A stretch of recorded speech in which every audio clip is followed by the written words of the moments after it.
Hi, to charge your Xiaomi Redmi Watch 5 Active, as a first step, you will need to take this charging cable which goes in a complect with the device.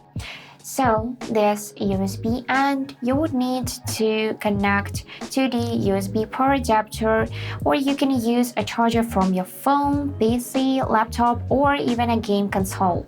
So let me just plug it in the power adapter. And right here we can see those two gold pins. And if we flip the watch here, we would find these two magnets. So simply connect those pins to the magnets so it will fit. And if something does not go well, then just flip your watch or charging cable and it will connect automatically immediately.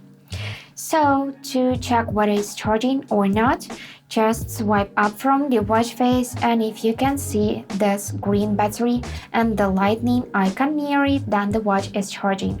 Let me just unplug it, and you can see that the lightning icon is gone now.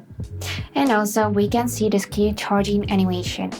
And if you have a charger with Qualcomm chip 3.0, that will work great too. So that's it for today.